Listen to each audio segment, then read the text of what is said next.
This is the Drew Mariani Show on Relevant Radio. All right, 21 minutes after the hour. Welcome back, everyone. Hey, thanks for joining me today. If you missed any part of the conversation, hit the archives, okay? In fact, you may want to visit the archives. Dr. Duke Pesta was with me on two other occasions. We're going to talk about the Common Core curriculum. It's well worth getting up to speed on. We'll talk more about that as well. And, of course, check us out on Facebook, facebook.com, keyword The Drew Mariani Show. And in the studio with me now, Dr. Duke Pesta, Academic Director of the Freedom Project, or Freedom Project Education, and has been very active in educational reform. He's a professor of English at the University of Wisconsin, Oshkosh. And, Doctor, good to have you back in studio with me. Thanks for having me, Drew. You and I were talking during the last break regarding Bill O'Reilly's book, Killing Jesus, and you have a great observation. I want you to share that with everyone as well. Yeah, you know, the crucifixion of Christ is so unusual. I mean, Pilate did it to placate the Jewish authorities. Christ was nailed to the cross as opposed to being tied to it.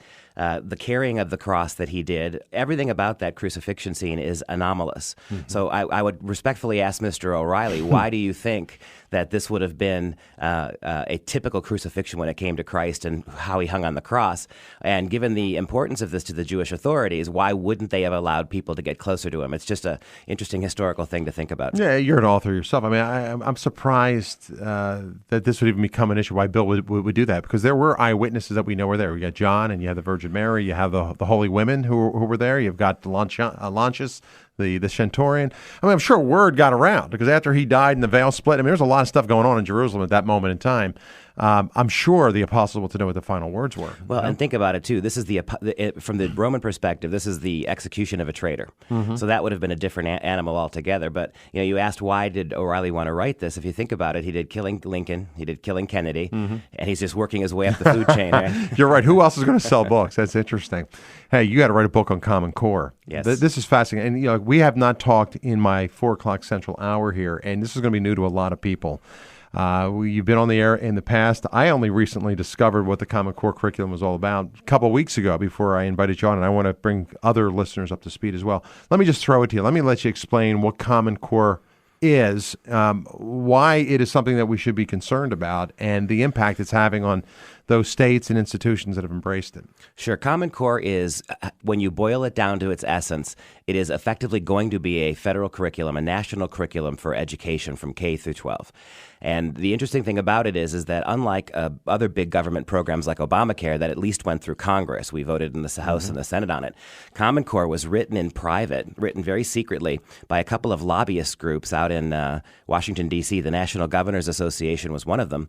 And these groups, activist groups, were given millions, over $100 million from the Bill and Melinda Gates Foundation. And they put these curriculum ideas together, the skeleton of this curriculum together. And then, very interestingly, the No Child Left Behind Education mm-hmm. Act, that's under George Bush, Teddy Kennedy wrote it back in the early 2000s. It's been such a nightmare for public schools for education. The curriculum is outcome-based education. Common Core is the extension of No Child Left Behind. Here's the irony, Drew. Everything that was wrong with No Child Left Behind is magnified in Common Core. Outcome-based education, radical nationalized testing aspects of it. And so what happened was that the Obama administration in 2008, 2009, they created this program called Race to the Top, mm-hmm. where they gave millions of dollars to the states, cash-strapped states for their budgets. And with one proviso, we'll give you all this money now, but in a few years, when we roll out Common Core standards, your state's on the hook for them. So all these states signed up to get this free money. 46 states out of 50 took that money. And then earlier this year, when Common Core standards were officially rolled out, we're all on the hook for them. That's absolutely amazing. Now, a lot of states who have embraced Common Core are seeing a decline, aren't they? A decrease in academic productivity amongst their students. Sure, to the degree that it's already been put in place, it's not working out real well. So what happens now? They want out, and what's the government saying to them? Well, you know, we saw in Georgia a few weeks ago, actually about a month ago, the state of Georgia decided to pull out, as have many states. And the federal government basically told them that you can do that, but we're taking millions away from your budget. And so you bribe the states on the way in. We'll give you all this money, but you got to take it sight unseen when we roll it out. Wow. And now as states try to withdraw, there's that blackmail coming out of it. So the roots of this come from the Bill and Melinda Gates Foundation. is there an agenda there? Absolutely. And let's talk maybe about that, because the Obama administration has embraced this. And as you've talked about, they've now bribed states to take it. What's the agenda, and what's so dangerous about it? Well, Bill Gates is on record as being very much in favor of one global education. The outreach, the activism he does through his foundation is very heavily dedicated to promoting United Nations causes. One of the things he's very big in is abortion and birth control in places like Africa, sort of a pseudo-eugenics program. And so this idea, this utopian idea of every a student in the world in class at the same time learning the same things. Wow. That's fascinating. Absolutely fascinating. It's 27 after the hour. If you want to join us, too, you can call 877-ROME, 777-877-ROME, 777. Rather than come out and just totally bash the program, is there any silver lining to it? Is there anything good? I mean, of course, there's tons of money, I'm sure, put into the development of this program. And we haven't even got into some of the fundamental problems with the math programs and what they're actually teaching there. And we can highlight some of that. But is there anything good in this? Well, I mean, in the sense that it reiterates that we want to have standards for our kids, but we've always had them. Education, by definition, is standards. The standards we're trying to implement are the wrong way of going about things.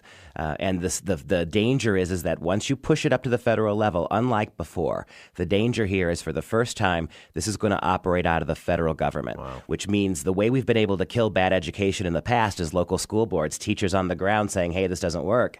If Common Core goes through at the fully federalized level that they want it to, you got a local problem in your school board, you're going to take it to Washington, right? And you know what that's going to be. Oh, yeah.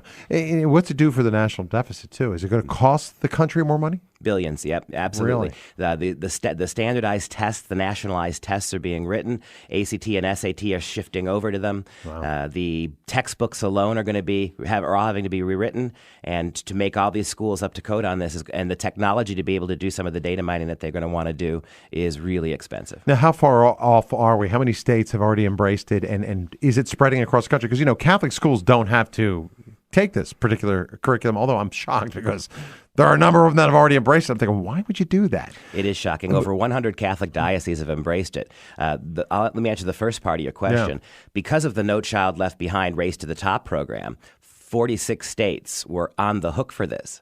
Without having to do a single thing. Then they rolled out those standards so that people could really get a good look at them back in March and April. And in the ensuing 7 or 8 months, people have been really freaking out, as you can imagine, seeing what these standards are. So in the space of the last 4 or 5 months, well over a dozen states have completely withdrawn. Others are partially withdrawing. And as you know, Drew, Wisconsin's Governor Scott Walker just last week came out and said Wisconsin can do better than Common Core. Wow. And we're having state hearings now. Big stuff. Look, we'll take your calls, your questions, your comments. You can dial in toll-free at 877-766-3777. Taking a look at the Common Core curriculum. You may never have heard about it before. We'll talk more when I return. All right, 26 minutes before the top of the hour. Welcome back.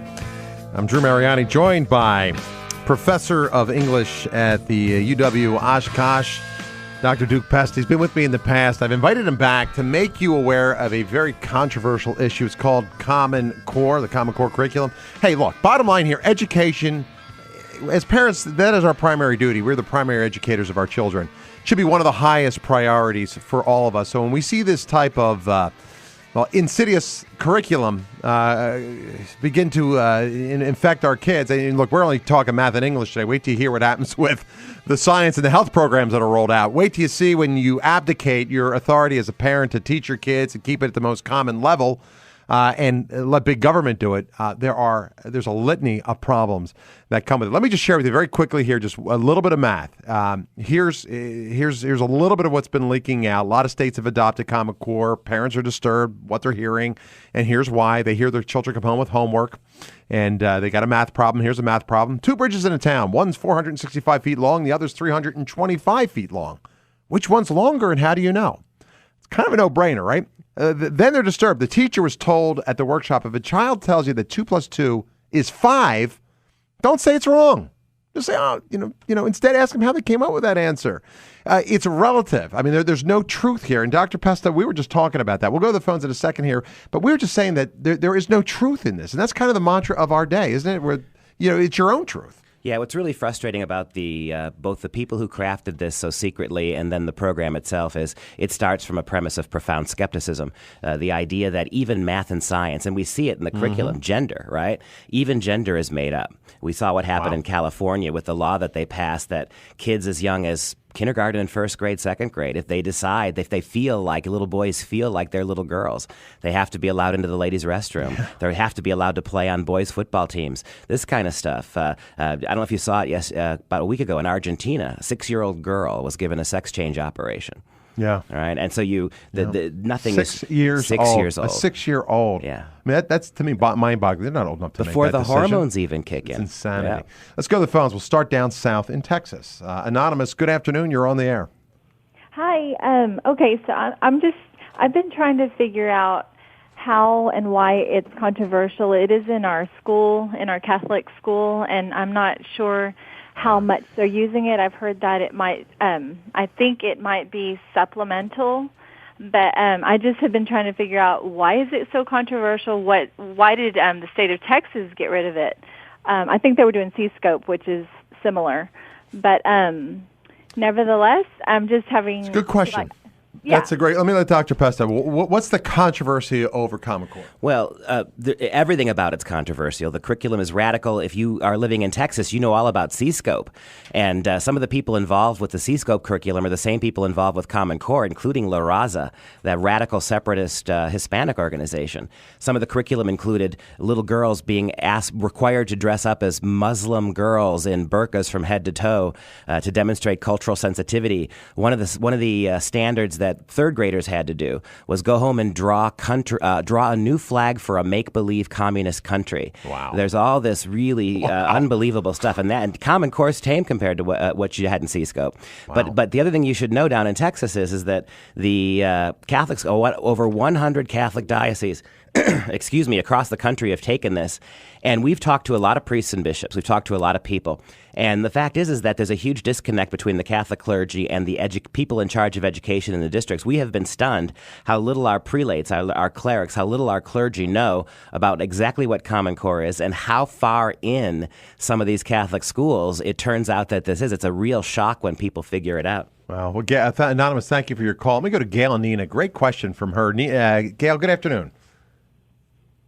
Hi, Gail. You're on the air. Hi, Drew. This is Gail.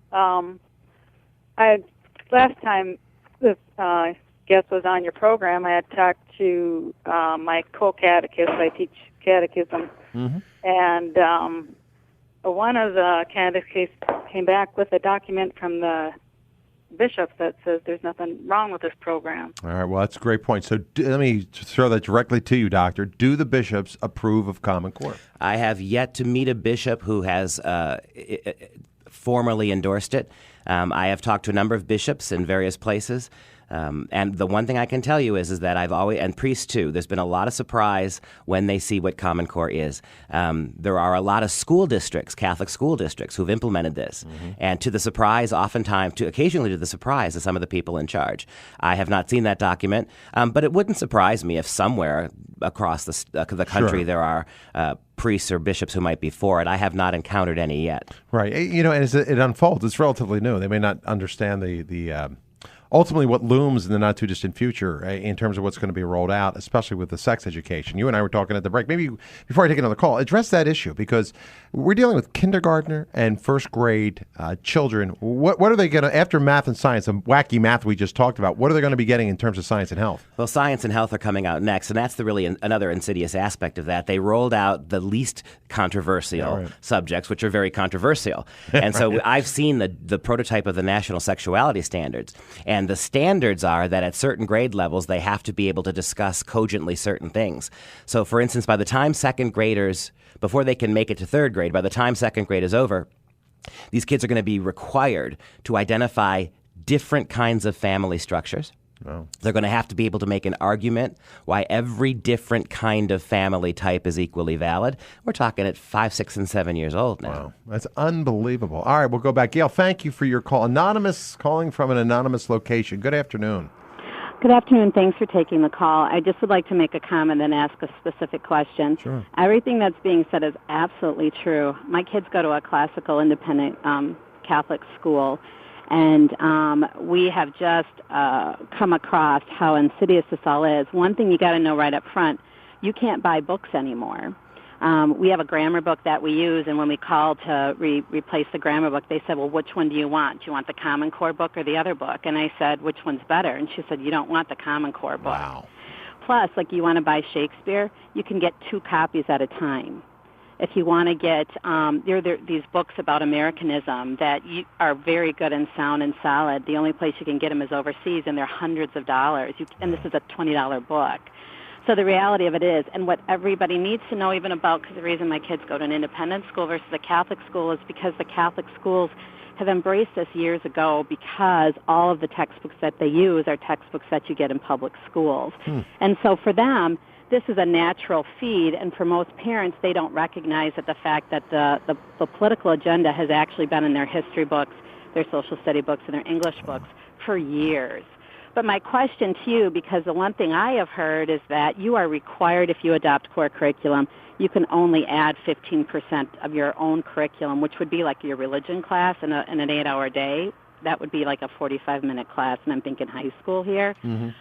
But the question is, all the Catholic schools and the bishops are saying, oh, no, we don't have to follow all of the standards that everybody has. And like in the state of Wisconsin, they now have voucher schools in Catholic schools, and they are told that they are now, if you're receiving money from the government, that you will be required to adopt Common Core. And since your guest is from Wisconsin, I was wondering if he could speak it out.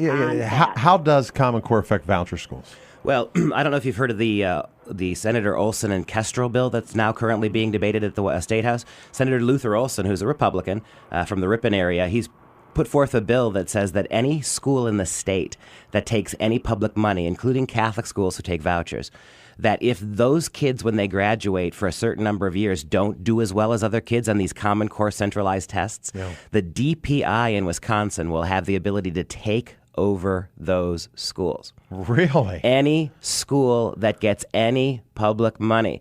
And so you make a brilliant point that has to be said. This is the shame of it all, that Common Core textbooks have been with us for years now. Common Core as a program is only just beginning to get rolled out formally. And a lot of the textbooks for use in Catholic schools already have huge aspects of what is Common Core in them, and including the world history, including the world history book is particularly insidious in the sense that it goes out of its way to minimalize Catholicism and Christianity and elevate Islam correspondingly. And this is already in the schools.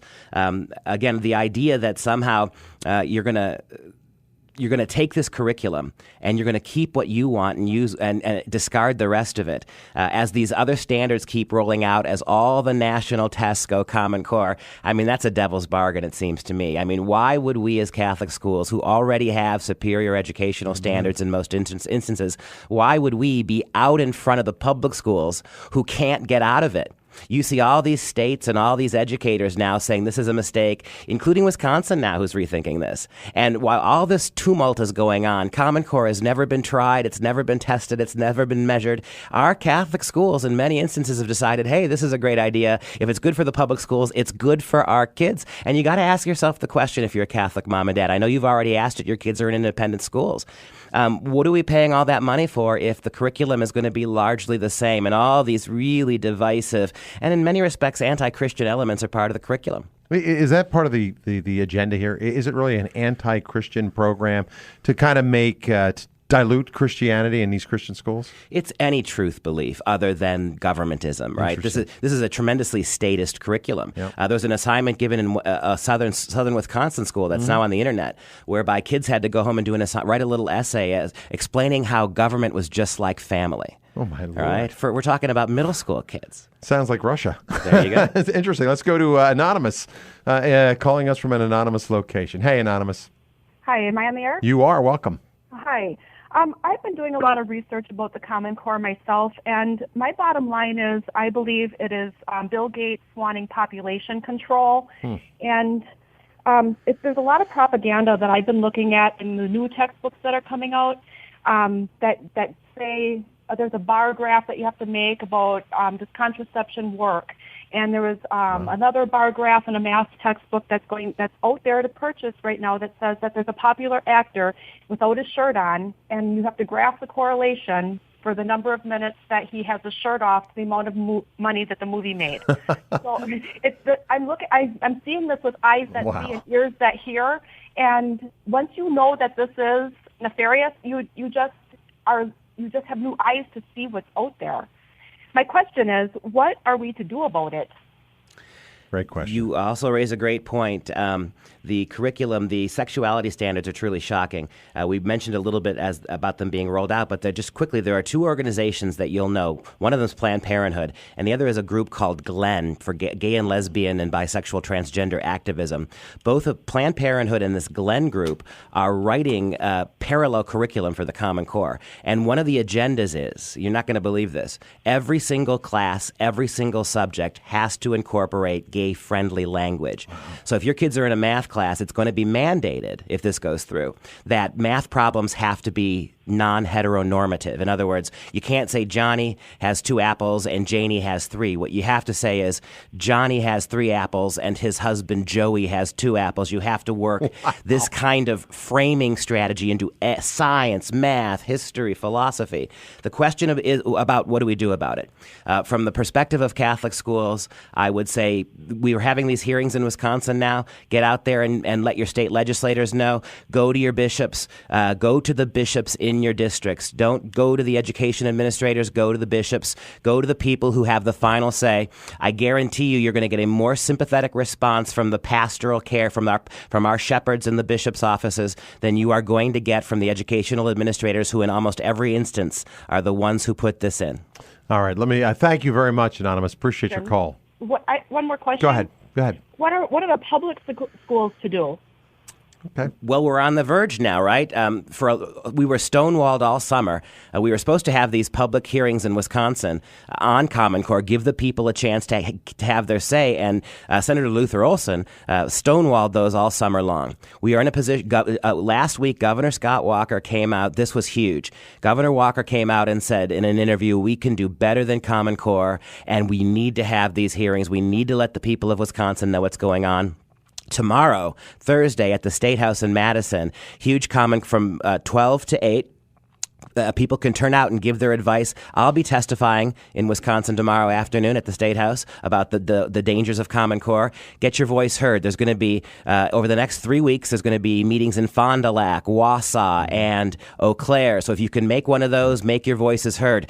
We are in the best position since these were rolled out, both in the Catholic schools and in the public, to roll them back. But the bishops, the administrators, and the public school, your congressmen and senators in the state need to hear from you. And you're speaking Wisconsin, of course, is a national show in a lot of other areas, Texas, Twin Cities, places like that all over the country. The same thing is taking place in these states? Absolutely. There are some states that have quietly adopted it and not worried about it. They tend to be the northeastern states, right? Oh, sure. But there are a lot of states where this is an issue now. And seriously, in the last 5 or 6 months, almost 15 states have partially or wholly withdrawn. Dozens more are in the same situation as Wisconsin, on the verge of having a big meltdown. So Florida, the biggie, Florida, just last week, Governor Scott said he will not allow Florida schools to be subject to the national Common Core testing, which basically means Common Core is effectively dead there in that regard. So things are starting to move in the right direction. All right, well, it's good. It's 11 minutes before the top of the hour. If you're on hold, I'll get you on the air. Appreciate your patience. My guest today, Dr. Duke Pesta, we're talking a little bit about the Common Core curriculum, how subtly and quietly it has been introduced, how nefarious it actually is, and how detrimental it will be to the educational system and to our children in the future. Stay with me. I'll be back. All right, 9 minutes before the top of the hour. Welcome back, everyone. So good to be with you today. If you're just joining me, I'm in the studio with Professor Duke Pesta. He is a professor of English at the University of Wisconsin-Oshkosh. He's also the academic director of Freedom Project Education, and he's on the front lines trying to raise awareness to the real problem that the Common Core curriculum, which is being introduced to schools across the nation, and many Catholic schools and others are beginning to embrace it, I think blindly. the problems that it poses. Now, I sit back here. We look at Obamacare and what that has brought, but it went through a legislative process and went all the way up to the Supreme Court. Should we contact our elected officials? I mean, did this go to vote? I mean, what's the background on this? How does this get introduced without anyone doing their due diligence? Yeah, and here's what I'd say. Even if you are, and in all the radio shows I've done, I've yet to get a caller for this, pro-Common Core, but even if you're out there and you're pro-Common Core, this should really annoy you.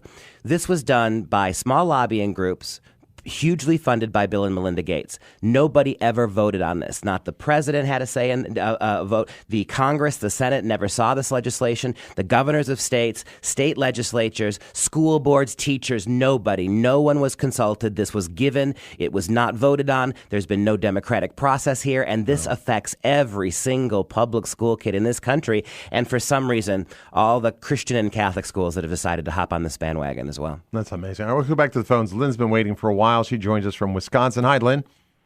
Hi. As I understand it, Wisconsin has signed up for the Smarter Balance side of Common Core, where there's also Park. What is the difference between the two?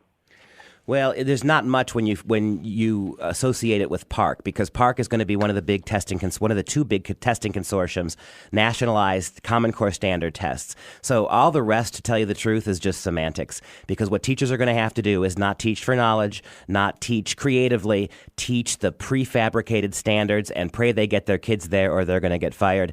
And you know as well as I do, and we saw this with No Child Left Behind, when you set these outcome-based education standards, the purpose is to get every kid to them, and if you can't, you have to keep withdrawing the standards. You have to keep lowering them. You can't leave anybody behind, right? And so this is the problem with No Child and all these outcome-based education programs that are based on testing. Of course, all kids aren't going to respond the same to the same subjects. So the only way you can get all kids to a standard is to keep lowering the standard. Well, that's frightening. Hey, thank you, Lynn. Appreciate the call. Let me go to Rich in Chicago. Great question here for you. Rich, good afternoon. Hi, good afternoon, you guys. Thank you for having this discussion. It's wonderful. You're welcome. My question is, I teach CCD religious ed at our parish, and I know our parish has started to institute this program, and I keep asking, what is this program all about? And I really would like to get more information about it, because I read about information in New York State where they had this program, or maybe it might have been New Jersey, and they're backing away from it. That's exactly right. A lot of the public schools are really backing off, even as the Catholics, many Catholic schools are starting to get more involved. There's all sorts of places to get information. We've got an hour-long video on our website at Freedom Project, fpeusa.org. Go to the Common Core link. You can watch it absolutely free. You're going to get an hour of resources on Common Core, the good and the worst and the bad and the worst aspects of it. You can see that free. There's all sorts of links at fpeusa.org to all sorts of articles. I know Drew's going to go. He's posted articles in the past. I'm sure he'll do more of that again in the future. But it's something to keep your eye on. And you ask a great question. Why, when so many states are withdrawing or trying to withdraw, are we as Catholic educators, as Catholic schools, why are we linking ourselves more closely to it? Even if it's the greatest curriculum in the world, I'd be so happy to admit I'm wrong 5 years from now. Right. If this is wonderful. But you know what? I was just going to say, we as Catholic schools, we can watch for a year, and if they're great, we can adopt it. Why are we doing it now? I agree. Well, my other part of that question is, if our curriculum, education Catholic-wise, started the whole thing, why would we be following somebody else who's coming in behind it? Doesn't make any sense. And everybody acknowledges that Catholic standards are already higher than Common Core standards. You can't possibly improve your Catholic standards this way. All you can do is make them much more secular, much more materialist, and much more in line with what the government wants. Hey, Richard, thanks for the call. No problem. I was just going to ask one more thing, if I could. Please. On testing, how do parishes then go to help their students standardize to be competitive with other parishes? And I can get off. And you can that's another great question. Now, go ahead. I would love to see the Catholics. Here's what the Catholic schools would have such a boom in enrollment. You know how many moms and dads are going to want to get their kids out of this public school program? Do you know the Catholic schools would they'd be building a new Catholic school on every block if the Catholic schools just taught Catholic curriculum and developed their own traditional Catholic way of testing? You'd have 5,000 Catholic schools in every city. And yet we're going the other way. We've decided we've got to become more like the public schools. It makes not a lick of sense. All right. Hey, Rich, great questions. Joe in Minneapolis, you've been holding a long time. Sir, thanks for your patience. Thank you. I'm so glad you guys are talking about this. And I clearly this is bigger than I think most of us realize and recognize, because it sounds like we're talking about a spiritual battle here, in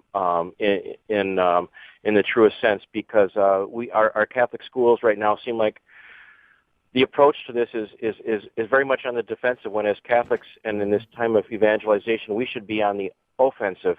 I think it's kind of ironic that the initial CCC could stand for Common Core Curriculum when we know what they really stand for. I love that. Yeah, and cool. And our children don't need Common Core. Our children need, excuse me for trying to sound so clever as this, but our children don't need Common Core. They need communion, and they need it every day. And when you take your children to a Catholic school to enroll them, ask them if they might be able to receive Jesus every day. Unfortunately, right now, the answer is no. I do not understand that, but I can't think of anything more that our children need every day, and that Jesus would like to give himself to them. Bravo, Joe. Let me leave it at that. I think you bring up a great point, and that's what, again, goes back to us as parents. We're primary educators. Make sure you do your due diligence and understand, where your kids are being taught and what they're exposed to. Final question out of St. Charles. David, I got less than a minute. I want Dr. Duke to get to you on this one. Hi, Doctor. Hello. I guess I don't know. It was more of a question or a comment. I'm a Catholic school teacher. I just went to a workshop with Sam here, one of the book providers, and we had talked, and they explained to us that really the Common Core is more of a basis that they would like all the students to have across the nation, and any school can really go above that. So I don't know if that's really lowering the standards. I know at Catholic schools they mentioned that. Go ahead, Doctor. David, I got to hold it right there. I got less than 30 for you, so you got to make it brief. Theoretically, that sounds great, but all the curriculum, when the Catholic schools go to Common Core, good luck finding non-Catholic Common Core textbooks. The market's going to change. If you want to do something different, you will no longer be able to. All right, Doctor, thank you. The website for more information, freedomproject.com. I'm Drew Mariani. Until tomorrow, God bless everyone. Have a great night.